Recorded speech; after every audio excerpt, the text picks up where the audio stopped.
दूसरा T20 match भी New Zealand के नाम पाकिस्तान को 21 रन से हरा दिया। फ़खर जमान और बाबर आजम की निस्फ सेंचुरियां भी रायगा गईं। दीगर बल्लेबाज बैटिंग करना ही भूल गए। 7 खिलाड़ी डबल फिगर में भी दाखिल न हो सके। मेलिने ने 4, जूदी और सयार की 2-2, एडम साउची ने 1 खिलाड़ी का शिकार किया। मेजबान टीम को सीरीज में 2-0 की बढ़तरी हासिल। इलेक्शन मुलतवी करवाने की एक और करारदाद सेनेट सेक्रेटरीट में जमा। करारदाद सेनेटर हिलालुर रहमान ने जमा कराई। खैबर पख्तूनख्वा में सिक्योरिटी खदशात के बायस उम्मीदवारों को इंतखाबी मुहिम के दौरान दहशत गर्दों के हमले का खदशा है। आम इंतखाबात 8 फरवरी के बजाय मौजूद तारीख तक मुलतवी किए जाएं। करारदाद का मतन।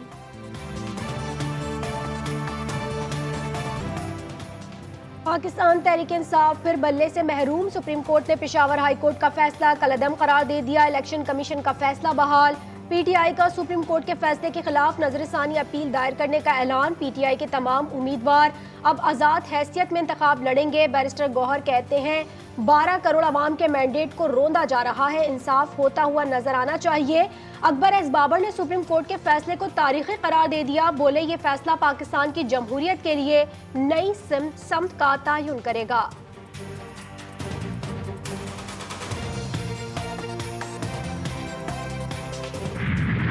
आप खुद बताएं, क्या ये फैसला मेरिट के मुताबिक है? क्या ये फैसला अवाम की उमंगों के मुताबिक है? हमें तो इस फैसले ने बड़े मायूस किया। क्या सुप्रीम कोर्ट का फैसला कानून, मेरिट और अवामी उमंगों के मुताबिक है? सुप्रीम कोर्ट के फैसले ने पूरी कौम को मायूस किया। रहनुमा पीटीआई असद कैसर का वीडियो बयान बोले कि आइन ये हक देता है कि सबको यकसा मौके फराहम किए जाएं और फैसला अवाम करें। अपने तमाम लीडर्स और वर्कर्स से कहता हूँ, आपने बिल्कुल घबराना नहीं है, डट कर मुकाबला करना है।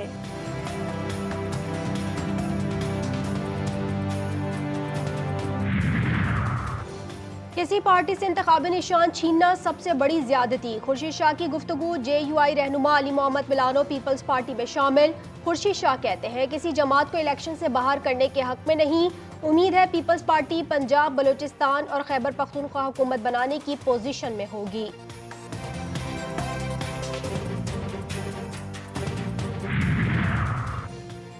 बल्ले से महरूमी ने पीटीआई को इलेक्शन से बाहर कर दिया। उम्मीदवारों को आज़ाद हैसियत में इंतखाबी निशानात मिल गए। बैरिस्टर गौहर को चैनक, शौकत यूसुफजई को रैकेट का निशान मिल गया। शहरयार अफरीदी बोतल, शानदाना गुलजार, प्याला, मेहरबानो कुरैशी चिमटा, जैन कुरैशी जूते, जमशेद दस्ती हारमोनियम और परवेज इलाही के अहलिया कैसरा इलाही फ्रिज के निशान पर इलेक्शन लड़ेंगी। आमी डॉगर क्लॉक और इरफानुल्लाह खान न्याजी घड़ियाल लेकर मैदान में।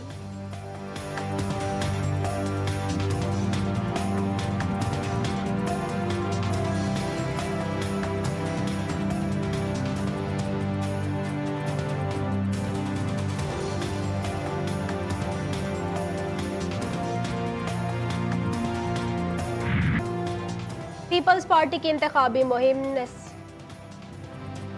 इंतखाबी मैदान में कूद पड़े खानदान। नून लीग में मौरूसी सियासत। गुजरात में 2 खानदानों के इंतखाबी उम्मीदवार पुराने सियासतदानों की औलादें भी सामने आ गईं। Bilal Azhar Kayani, Ataullah Tarar, Shahr Bano Bukhari, Usama Sarwar in action. जमात इस्लामी का रावलपिंडी के साथ कौमी असम्बली की नशिस्तों के लिए उम्मीदवार का ऐलान। NA51 से सुफियान अब्बासी, NA52 से चौधरी आबिद हुसैन, NA53 से आरिफ गुज्जर और NA54 से शमशुर रहमान सवाती उम्मीदवार।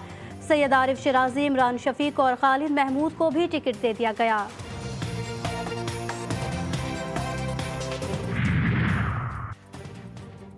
चेयरमैन पीटीआई बैरिस्टर गौहर के घर पुलिस का छापा। IG इस्लामाबाद ने मामले की इंक्वायरी का हुक्म दे दिया। पुलिस के 5 अफसरान बशमूल SHO मारगला ताहुक्म सानी मुअत्तल।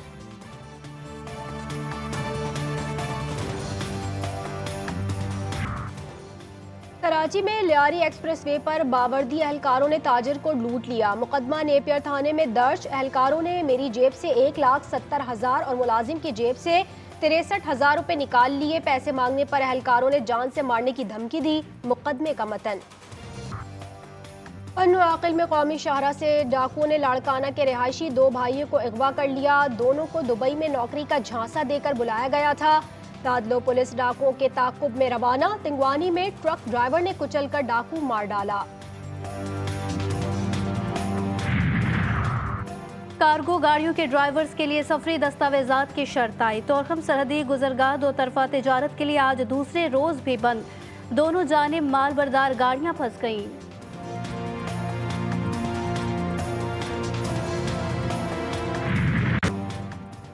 गजा में इस्राएली फोर्सेस की जालिमाना कार्रवाइयां थम न सकी। हमलों को 100 रोज बीत गए। 24 घंटों में मजीद 135 फलस्तीनी शहीद। रफा में घर पर इस्राएली फोर्सेस की बमबारी में 2 साल बच्ची समेत 14 फलस्तीनी शहीद। तादाद 24,000 से बढ़ गई। 60,000 से जायद अफराद जख्मी। इसराइल के खिलाफ हमास की शदीद मज़ाहमत भी जारी। मजीद 4 से होनी फौजी हलाक। रामल्ला में छापे के दौरान काबिज फौज ने शहीद रहनुमा शेख साले की 2 बहनों को अगवा कर लिया। आलमी अदालत इंसाफ इसराइल को गजा पर हमलों से नहीं रोक सकती। मुकम्मल फतह हासिल होने तक कोई भी हमें जंग से नहीं रोक सकता।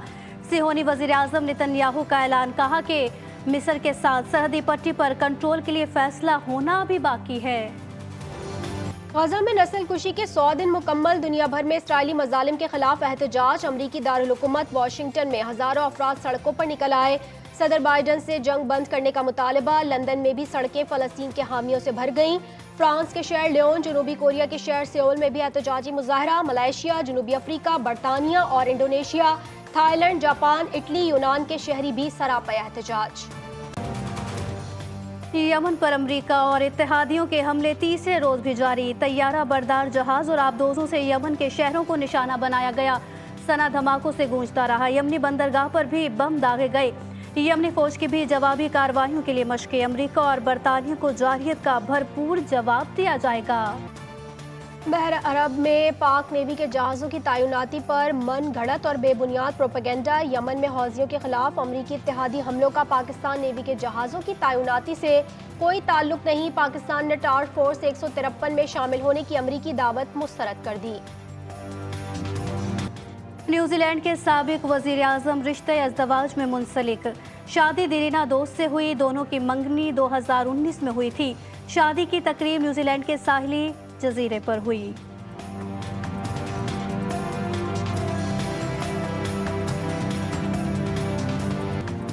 सिंध धरती के अजीम बुजुर्ग और सूफी शायर शाह अब्दुल लतीफ भटाई का 343वां जश्न विलादत।